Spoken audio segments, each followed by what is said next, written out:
Le doy la bienvenida a cada uno de los estudiantes que estamos aquí reunidos en esta noche.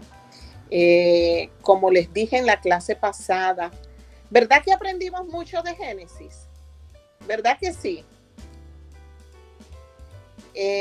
Fue muy interesante, la verdad, la jornada que tuvimos aprendiendo acerca del Génesis. Y hoy vamos a comenzar lo que es el libro de Éxodo. Vamos a estar dándole inicio a esta noche, a este super libro, increíble, totalmente increíble.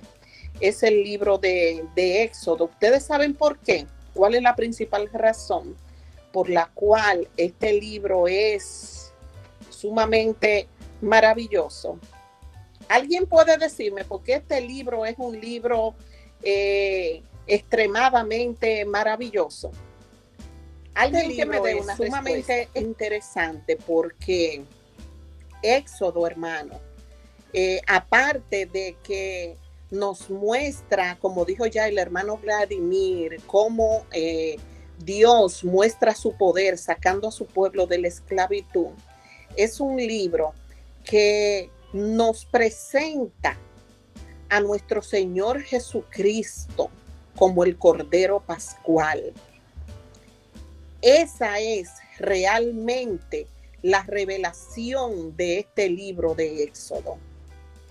En realidad, esto es lo más importante que ocurre aquí en Éxodo, que Dios nos presenta a su Hijo como nuestro Cordero Pascual, como aquel que iba a venir a redimir los pecados de su pueblo y de toda la humanidad. Gloria a Dios. Entonces, hermanos, vamos a comenzar diciendo que Éxodo es una palabra griega que significa salida. Simboliza la salida del pueblo de Dios de Egipto, de la esclavitud egipcia, de cómo Dios sacó a su pueblo de la esclavitud en Egipto.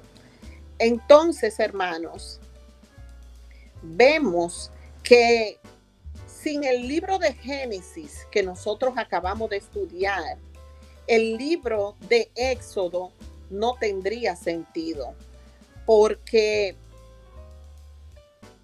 simplemente se trata de una continuación el uno del otro. Entonces, hermanos, vemos que tenemos que tomar los 5 libros de Moisés, el Pentateuco, tanto el Génesis como el Éxodo, como Levítico, como Número, Deuteronomio, para que con cada uno de estos libros nosotros podamos aprender el tema de cada uno de estos libros, que están, hermanos, miren, totalmente estrechamente vinculados. Uno es secuencia del otro. Y sin el anterior, el posterior prácticamente no puede tener sentido. Así es que por eso lo estamos estudiando de una manera consecutiva, de una manera progresiva, como lo están en la Biblia. Estudiamos primero Génesis y ahora estamos estudiando el Éxodo. Éxodo, hermanos, es preliminarmente el libro de la redención en el Antiguo Testamento, y comienza en medio de la oscuridad, en medio de una lobreguez, el pueblo de Dios siendo esclavo, siendo maltratado. Pero lo bueno de todo esto es que este libro termina como terminan todas las cosas de Dios, aleluya, termina en gloria, hermano. Este libro termina con la victoria que le da el Señor al pueblo de Israel, libertándolo de la esclavitud de los egipcios. Entonces, hermanos, este relato empieza relatando cómo Dios bajó en su gracia a liberar a un pueblo que estaba esclavizado. Y termina declarando cómo Dios bajó en su gloria para mostrar en medio de su pueblo y en medio de todas las naciones de la tierra a un pueblo redimido. También podemos ver que en Éxodo continúa con lo que es la temática del Génesis y tienen una relación semejante a la que existe tanto Génesis como Éxodo. Tienen una relación semejante a la que existe en el Nuevo Testamento y en el Antiguo Testamento. Génesis relata el fracaso del hombre ante todas las pruebas y ante todas las condiciones, y Éxodo es el más emocionante relato épico de Dios que se apresura a rescatar al hombre. Y nos habla sobre la obra redentora de un Dios soberano.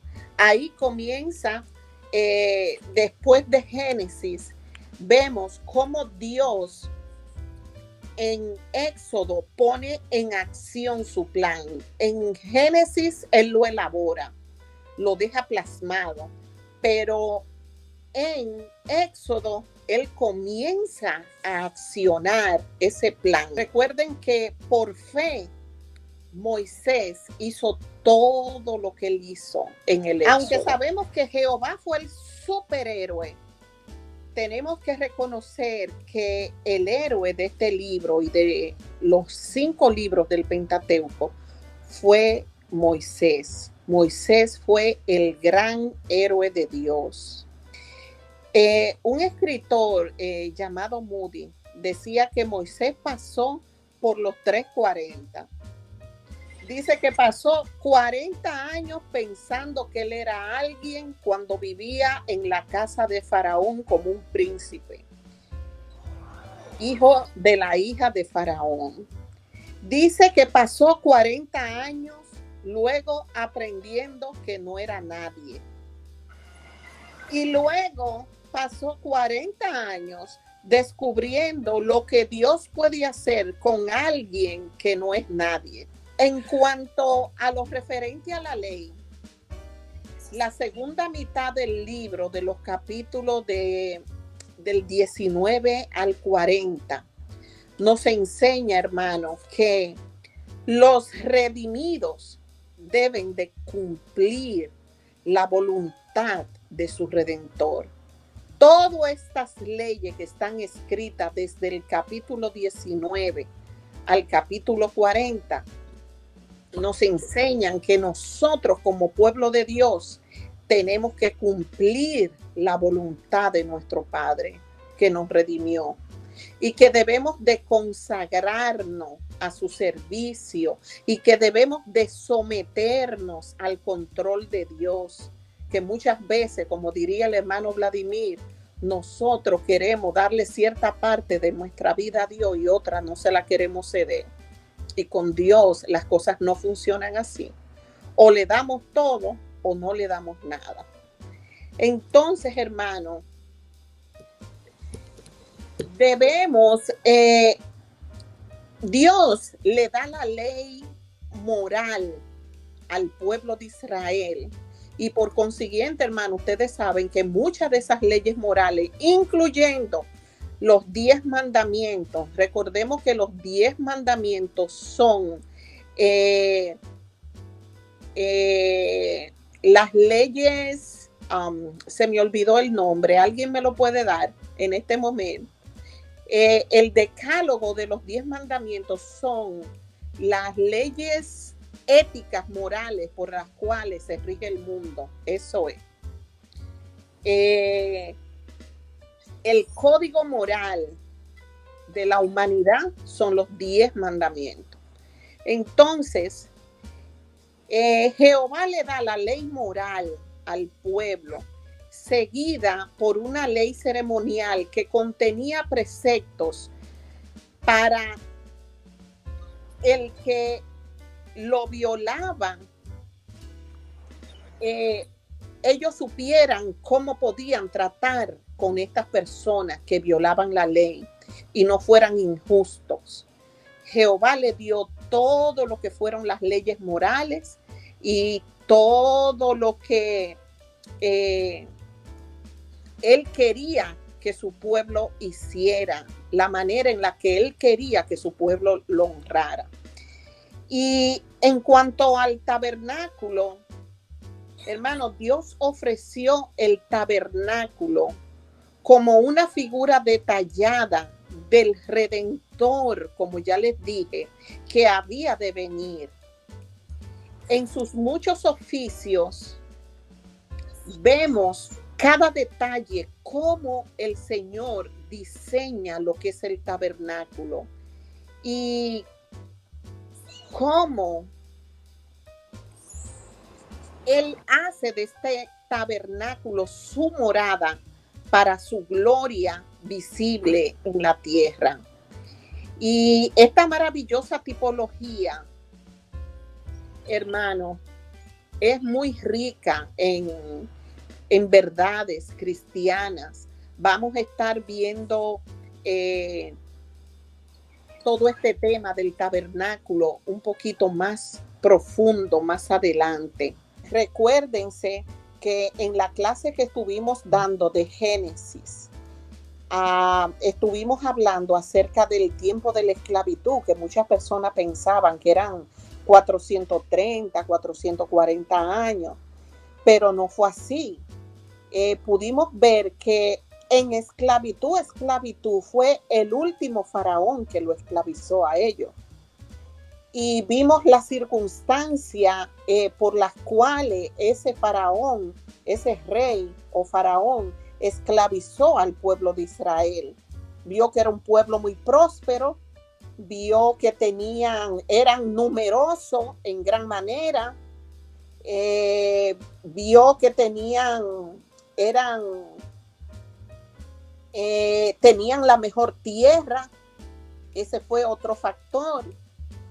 Y él dijo, bueno, este pueblo no es de nosotros. Si este pueblo tan numeroso se une a nuestros enemigos, no van a acabar, no van a matar. Y entonces comenzaron la esclavitud. Pero, como dijo la pastora Ana al principio del relato bíblico, no fue una multitud lo que entró a Egipto. El pueblo de Israel entró a Egipto cuando José era gobernador de Egipto. Entraron Jacob y 70 de su casa. Por todo fueron 70 los que entraron. Pero esa gente se multiplicaron en millones, hermano. Millones de personas. El faraón comenzó a ponerle gravámenes, comenzó a hacerle pagar impuestos, comenzó poco a poco. Y es verdad, así es que el enemigo comienza también con nosotros, a esclavizarnos con pequeñas cosas, con pequeñas cargas, hasta que nos carga de una manera tal que nosotros no podemos, no alcanzamos. Y si nos llevamos del cansancio y del agotamiento y de los afanes que nosotros tenemos diariamente, que parecemos pulpo haciendo 20 cosas al mismo tiempo, no hacemos nada para el Señor. Eso es cierto. Entonces, hermano, volviendo a lo que otra vez en la parte donde me quedé, cuando este libro, hermanos, inicia, este libro de Éxodo, ustedes saben cuánto tiempo ha pasado desde la última escena que nosotros vimos en Génesis, de la última escena que tiene la palabra de Dios en Génesis. Ya han pasado 3 siglos, hermano. 3 siglos. El libro de Génesis, hermano, es la historia de una familia. de la primera familia humana, de las primeras familias humanas. Pero el Éxodo, hermano, es la historia de una nación. Esto tenemos nosotros que tenerlo bien claro. Génesis es la historia de una familia. Éxodo es la historia de una nación, de la nación de Israel, de la nación del pueblo elegido y escogido de Dios para él dar a conocer su nombre a todas las naciones de la tierra. Entonces, no sabemos nada de lo que ocurrió exactamente durante este largo periodo de silencio. Vemos que el patriarca Abraham murió cuando Jacob, su nieto, tenía 15 años de edad.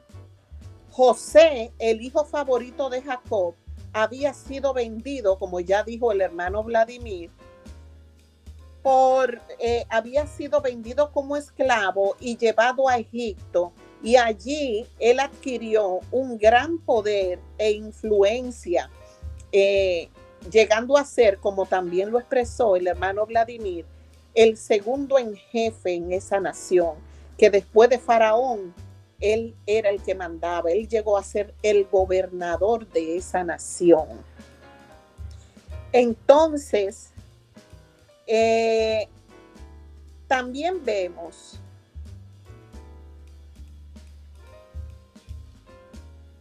que los hijos de Jacob habían granjeado muchísimo favor, habían obtenido muchísimo favor por ser hermanos de José en esta tierra de Egipto.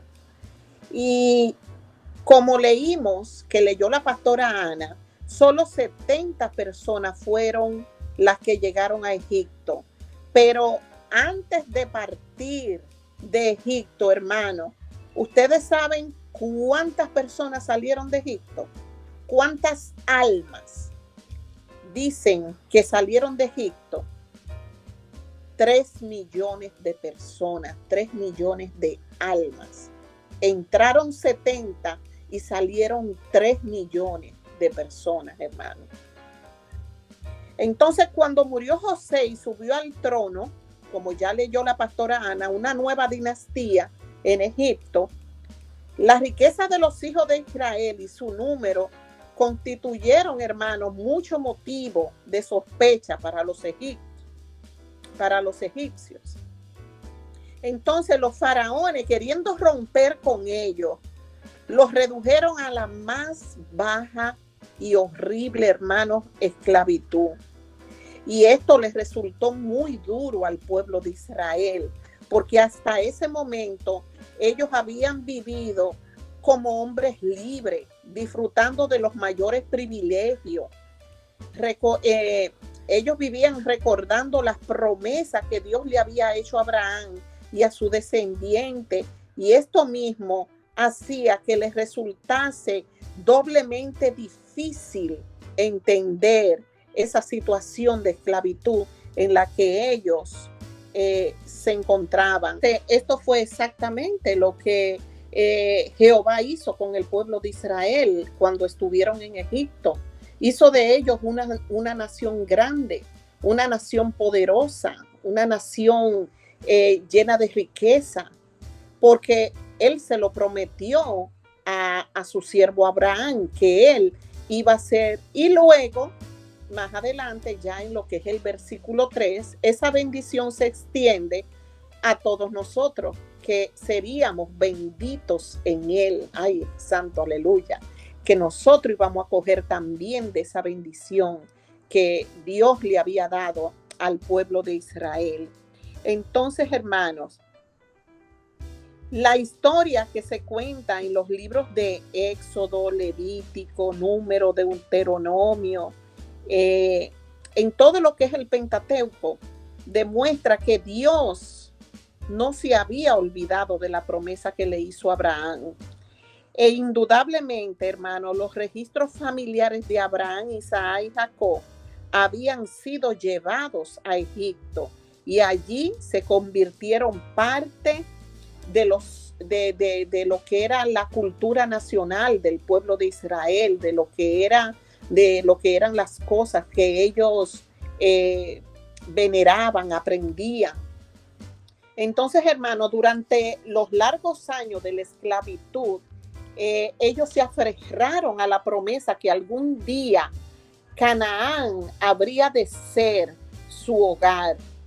Muchas cosas, muchos términos, uno los escucha y a veces uno no entiende de dónde sale o no se da cuenta de dónde salen esos términos, pero mira, ahí lo ubicó la pastora Kirsi espiritualmente, ese término de pitón, haciendo referencia a lo que son las serpientes y que esas eran ciudades de almacenaje que les forzaron a construir a los hijos de Israel cuando estaban en esclavitud en Egipto. Entonces, hermanos, podemos ver a Dios entonces descender para librar a su pueblo de Egipto. Ahora los individuos y las familias estaban organizados de modo que ellos formaban un pueblo. Ellos estaban totalmente organizados, a pesar de que ellos estaban en esclavitud. Y aunque estaban sofocados por todo lo que era la esclavitud, la carga pesada que ellos tenían encima de ellos y la manera despiadada con la que los egipcios ponían carga sobre ellos, ellos estaban organizados como pueblo, como nación. Esto lo tenemos que tener bien claro. No era que ellos estaban ahí siendo esclavizados y ellos no tenían su estructura. Ellos tenían su estructura formada a pesar de que ellos estaban en esclavitud.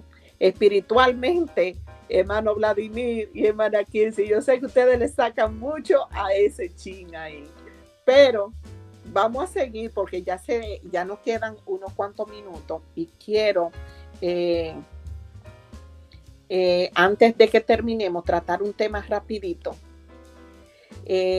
A pesar de que ellos estaban en esclavitud, hermanos, y como les acabo de decir, ellos estaban organizados, Dios les iba a dar a ellos leyes con las cuales ellos debían de gobernarse y los iba a llevar de vuelta a la tierra que Él les había prometido. A Dios no se le había olvidado esa promesa.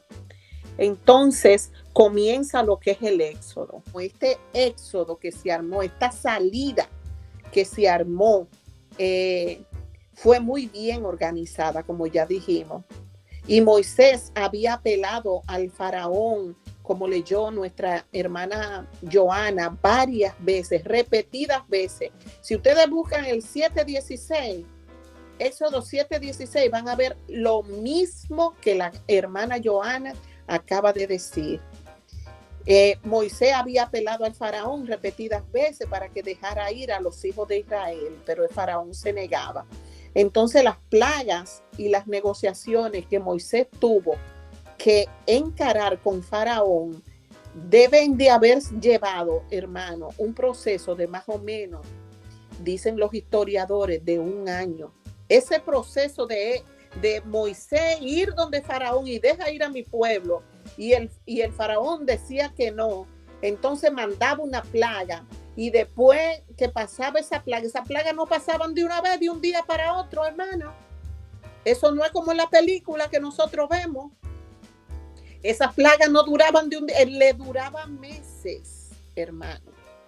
Ese proceso de Moisés y Aarón ir a hablar con faraón para que libertara al pueblo, y la negativa y las 10 plagas, ese proceso tardó aproximadamente, hermano, 1 año. 1 año en el que estuvo el pueblo de Israel luchando, batallando, Moisés y Aarón, para que el faraón dejara salir al pueblo. Entonces, hermanos, vemos que esto le dio a los hijos de Israel, este tiempo, este periodo, le dio a los hijos de Israel tiempo para ellos juntar sus cosas y armar su expedición bien organizada. Ellos se fueron organizando poco a poco, porque ellos sabían, ya viendo todos los milagros y todas esas plagas y todas esas cosas que ellos veían que Jehová le mandaba al pueblo egipcio y que a ellos no lo tocaba, ya ellos sabían que iban para afuera, en cualquier momento ellos iban a salir, iban a irse. Entonces, en ese periodo de tiempo, ellos se fueron organizando, se fueron preparando poco a poco hasta que salieron definitivamente. Y hermanos, miren, las plagas le enseñaron a los hijos de Israel algunas grandes lecciones, además de obligar a Faraón a dejarlos partir. Todos sabemos, hermano, miren, que en la construcción de cualquier edificio grande que se está construyendo, hay que hacer un plano y una maqueta modelo. Maqueta o marqueta. ¿Cómo es que se dice, hermano Vladimir? Marqueta o maqueta. Maqueta. Ah, bueno. Maqueta. Entonces se hace un diseño. Y nuestra salvación, hermano, fue planificada por Dios antes de la fundación del mundo. En el libro de Éxodo nosotros podemos encontrar el modelo. Éxodo, hermano, es el cuadro histórico de la gracia divina en la redención del hombre por Dios mediante nuestro Señor Jesucristo. El que es al mismo tiempo, como dicen muchos que lo consideran, lo representan como apóstol y como sacerdote, nuestro Señor Jesucristo, que al mismo tiempo es nuestro gran apóstol, lo comparan a Moisés, nuestro gran apóstol, y sumo sacerdote a Aarón en Hebreos 3:1. La historia del Éxodo se repite en toda alma que busca liberación de la influencia envolvente y malvada del mundo, de Satanás y sus demonios. Todo el que busca liberación, la historia del Éxodo se repite en la vida de esa persona. Es como Dios viene y con mano fuerte y poderosa nos agarra y nos saca del mundo de las tinieblas y nos liberta y nos mete a nosotros habitar en su reino de luz. ¿Sí o no? Ese éxodo que ocurrió en el pueblo de Israel nos representa a todos los creyentes, a todos los que hemos dejado el mundo para seguir a Cristo. Entonces, hermano, desde este punto de vista, el libro de Éxodo es humano. Desde el primer versículo hasta el último versículo. Y las cosas que ocurrieron tenían sentido de figura y fueron escritas para nuestra admonición, para nuestro entendimiento, para nuestro provecho, para nuestro beneficio. Y nosotros estudiamos a Éxodo, hermano, con el fin de ver la forma en la que Dios libera al hombre pecaminoso y sus propósitos de gracia al rescatarlo de este modo. Así es que lo vamos a dejar aquí.